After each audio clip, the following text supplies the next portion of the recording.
अहिले जान्छु, तिमी बाबामासँग ज्ञानी भएर बस, म छिटै तिमीलाई लिन आउँछु नि। सौरभ रिसाउँदै हृदयभित्र बस्छ।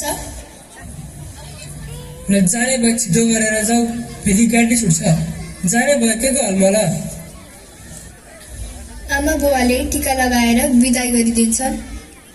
हस्त बुवामा हामी जान लागेको, राम्रोसँग बस्नुहोस्, बाबु पनि राम्रोसँग ख्याल राख्नुहोस् र जति बेला हामी उता पुग्छौँ हामी तपाईँलाई तुरुन्त खबर गरिहाल्छौँ।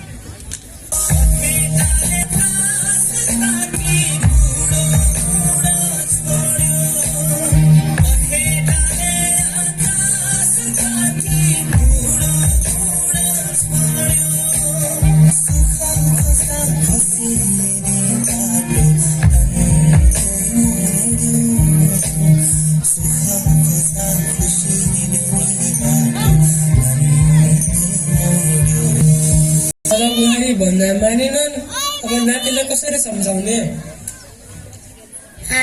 के गर्नु त, छोराले पनि त ब्याङ्कमा त्यति राम्रो जागिर छोडेर गयो। अब छोरा गएपछि बुहारीलाई पनि के भनेर। चराचुरुङ्गीका बचेरा र छोराछोरी त्यत्तिकै हुन्, पखेटा लगाएपछि उठ्छन्। अब हामी बुढाबुढी एकअर्काको सहारा बनेर बस्नुपर्छ। हो त, बुढाको लागि बुढी, बुढीको लागि बुढा, यही शाश्वत सत्य हो। खुसी छन्।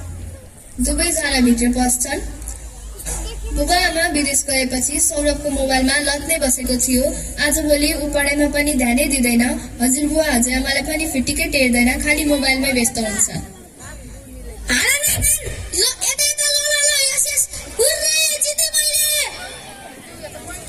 हेर्छ फेरि मुना झुम्नेछ भने होइन, पढ्न बस्ने बेला भएन र भनेको। अब त परीक्षा आउने बेला पनि भइसक्यो भने। खै के भएको यो केटालाई, भनेकै मान्दैन। खाना पनि मतलबै छैन, पढाइको त के कुरा। आफूलाई फेरि केही चलाउन आउँदैन, म मिलाइदिन्छु भन्छ, अनि के गर्छ अहिले।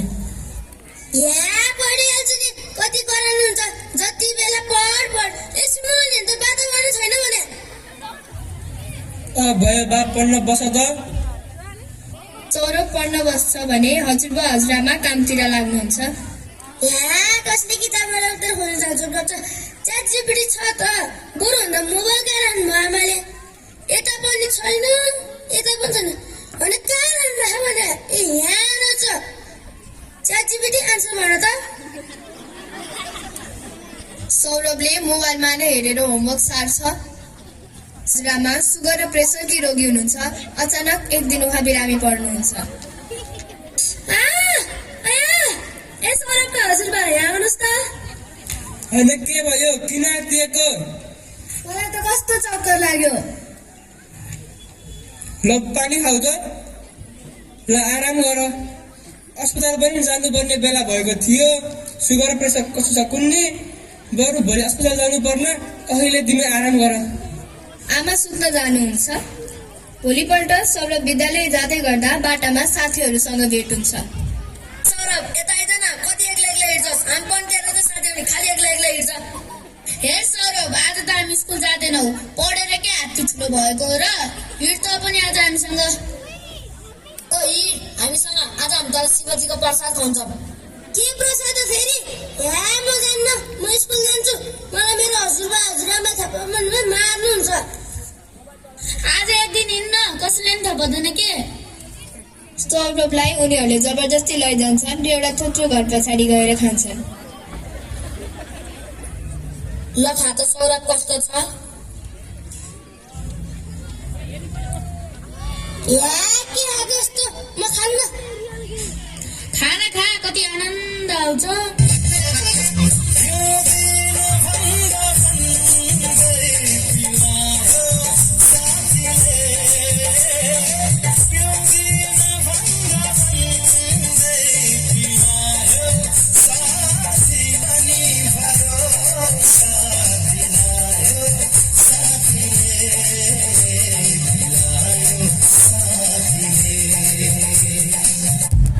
यतिकैमा बजारबाट फर्काउँदै गर्दा सौरभका हजुरबाले यो सबै दृश्य देख्नुहुन्छ।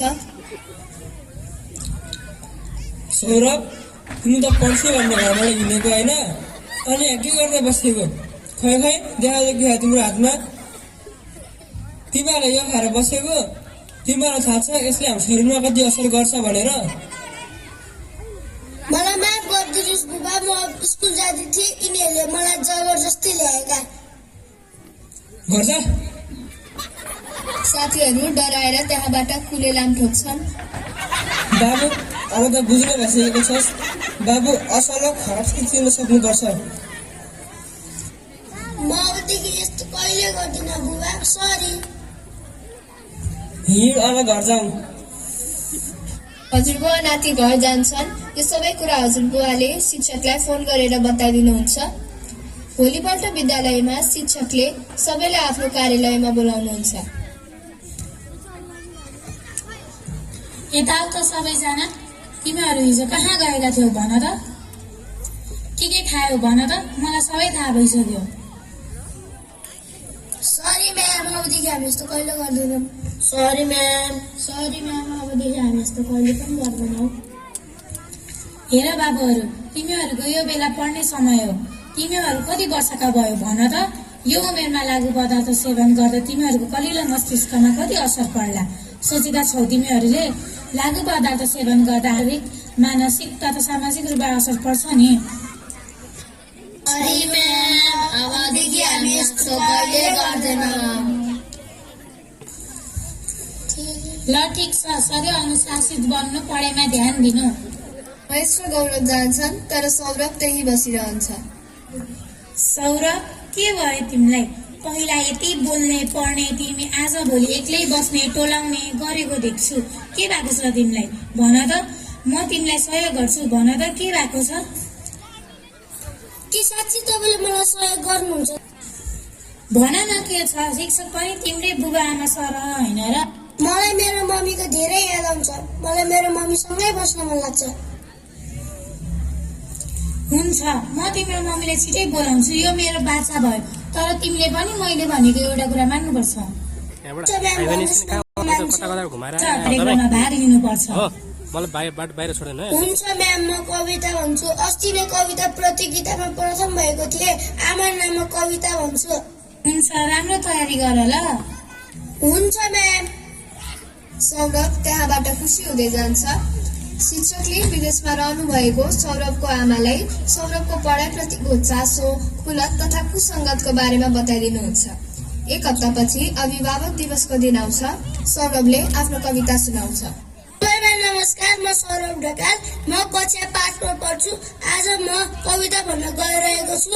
मेरो कविताको शीर्षक छ आमा। काटी मलाई उड्न लगायो, कोपिला मैने मुटेर फुल्न लगायो। अरेलुको बीच रोपी अंगुर कहाँ फल्थ्यो, तेल बिना धपधपे दीप कहाँ बोल्थ्यो, तिमी बिना सुगा कतै पाउँदिन मा। कविता भनेर सक्क नै लाग्दा सौरभकी आमा सरप्राइज दिँदै कार्यक्रममा उपस्थित हुन्छन् र रुँदै मञ्चमा जान्छन्। सौरभ, मेरो छोरा, म आए बाबु। अब म तिमीलाई छोडेर कहीँ जादिन। मलाई माफ गर बाबु। मम्मी, तपाईँ आउनुभयो, अब कहिले नजानु ल? जान्न बाबु, अब उता सबै मिलाएर बाबा पनि सधैँ नेपाल बस्ने गरेर फर्किँदै हुनुहुन्छ। अब हामी सबै परिवार सँगै बस्ने हुन्छ। हुन्छ मम्मी।